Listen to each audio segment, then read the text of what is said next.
Good morning, darling. I brought you some breakfast.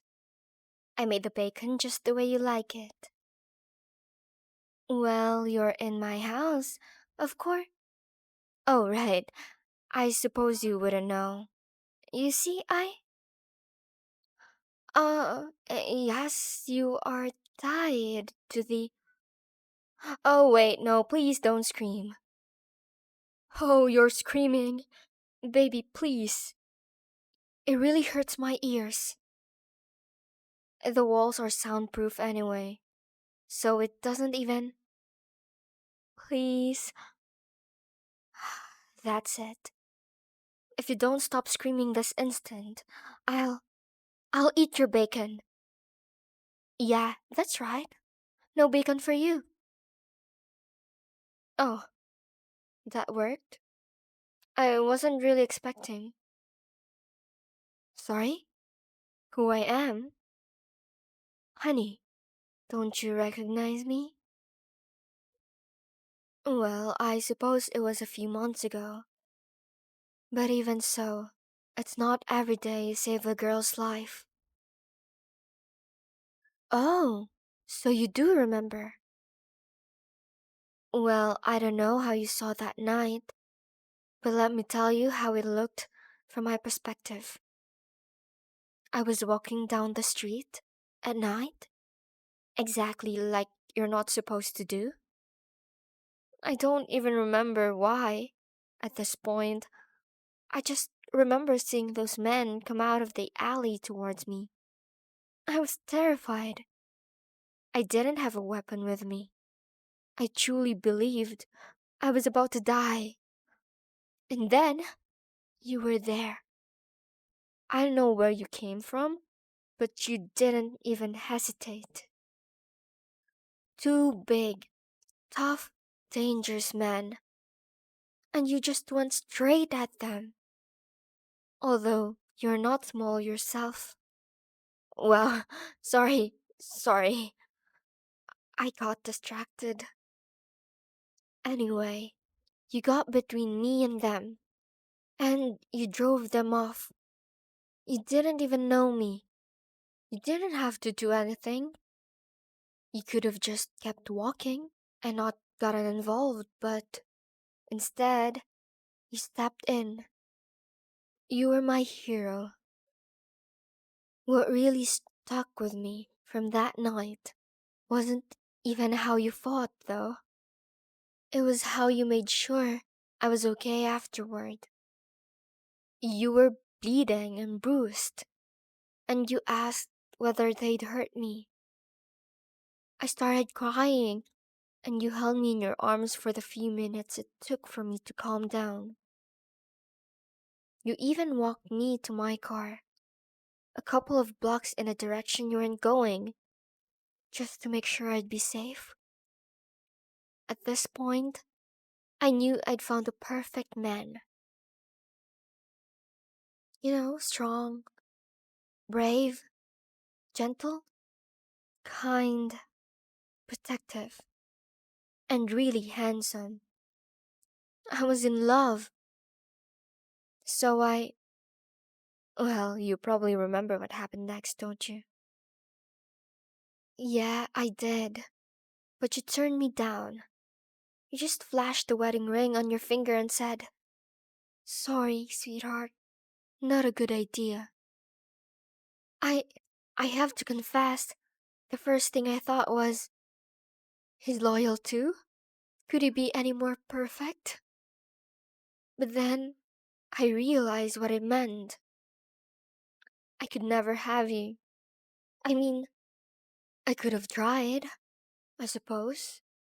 But I don't want to be a homewrecker. Yes, I know I kidnapped you. But that isn't why.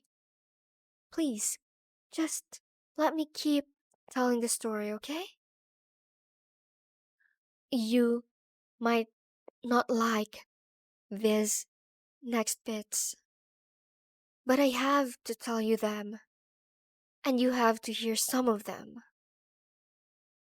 You'll know what that means when we get there. So, after that night, I knew I had to see you again. Obviously, we were never going to be together. But you had protected me when I was in danger. I had to make sure you were safe and that nothing could hurt you. I also wanted to see what kind of woman could be amazing enough for you to marry. I wondered how much more beautiful than me she must be. How much less shy, how much taller, how much less ungainly her proportions. Don't say that. I know full well I'm no one's type. I'm too quiet and too short, and my chest. All right. Please stop complimenting me. I'm trying to tell a story. It does feel nice to hear that from you, though. Anyway, I found you on the internet. You made it harder than most, but sure enough, all your information was there. Name, age, marital status, home address. The internet is kind of a terrifying place. Oh, and don't worry, I made it much harder for anyone to find your data in the future. You're welcome. Hmm? Well, I wouldn't call it stalking. I was trying to keep you safe. But I suppose I did follow you around some and watch you when you didn't know about it. Hmm? What? No, I would never. That would be that would be wrong. Although, seeing you like that. Wow. No, I never spied on you anytime you were being private. Just when you were going out, and when you were at work, and sometimes when you were in your house with your wife. I don't really want to use that word for that poisonous bitch, though. Oh, yes, I will call her that. You can't deny who she really was. I saw it. You had to live through it. No, it wasn't okay. She was abusing you. Everything she did, she hit you all the time, always where it wouldn't leave a mark. She never did anything to help you, with money or with housework. Every time you tried to confront her on anything, she'd twist the situation, make you feel like you were the bad guy. I saw the time you said you wanted a divorce. That walking fecal contamination had the audacity to threaten to accuse you of abuse. You? The abused one. You had no choice but to stay with her. Well, I couldn't stand that. I couldn't let it, okay? You had saved me. So it was my turn to save you. I'm only sorry it took so long, baby. I had a lot of things to prepare. And I knew I couldn't cut corners for you. Even if it meant you were with that monster for a little longer.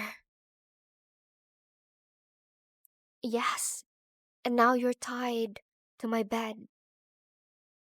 What? No. How could this possibly make me as bad as her? I would never hurt you. I brought you here to save you. Well, no. I suppose I didn't ask for consent, but... No, you're right. There are no buts here. What I did was wrong. But I wouldn't take it back. You're here now. And here, you're safe. She'll never hurt you again. Nothing will. No.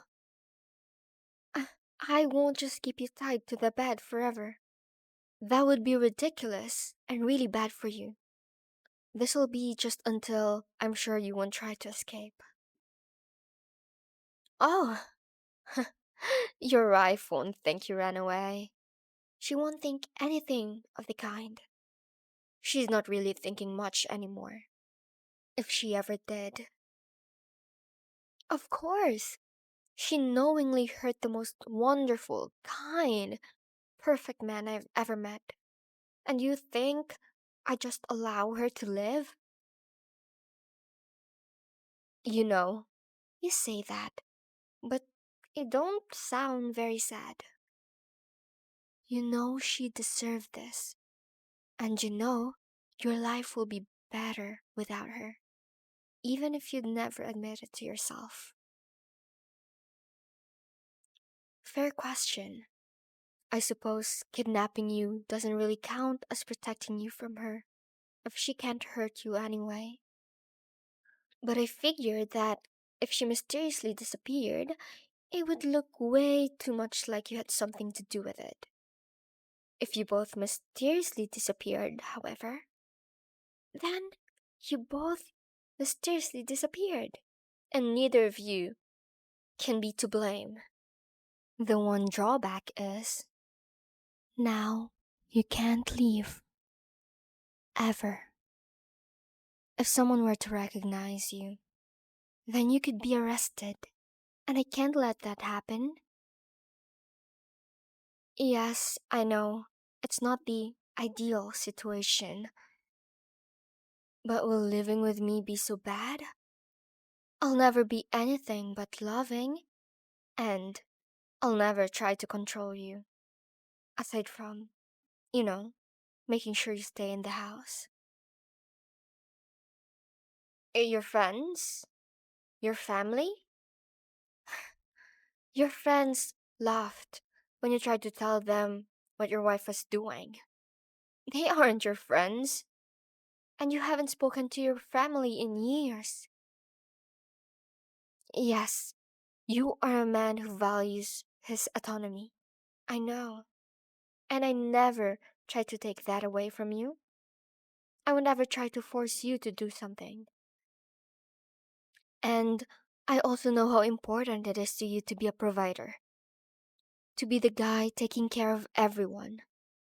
Know that I would never have you be a house husband or anything like that. I won't be leaving the house either, unless I have to. We can order anything we need online and be safe together. Look, I know this isn't what you wanted, but I love you, and I want to make the rest of your life as happy as possible. To make up for everything terrible you've had to deal with. I've tried so hard to make this place perfect for you. All those fantasy books you love, I bought them to have here, and I read most of them so you have someone to talk with about them, okay? I did the same with a lot of your favorite shows. And may I just say, you have impeccable taste in media. The books you like are so well written, and I'm going on a tangent. Oh, I put in a home gym so we could both keep exercising without having to leave the house. The kitchen is state of the art, so I can make you your favorite foods. I have all new technology for you, with all of your important data from your old devices uploaded. Yes, that even includes from the console your wife smashed. There's there's even a part of the house you'll be able to lock down completely. For when you don't want me around. I know I can't be your type, no matter what you said earlier. I know I'm not good enough for you. But please, please, won't you accept me? I only want you to be happy and safe. No answer. Then, then I'm sorry. I should never have. You will? You'll stay? You're willing to stay with me? Even though I... No. Damn it. Don't give him reasons to live. Oh, you've made me so happy. I just...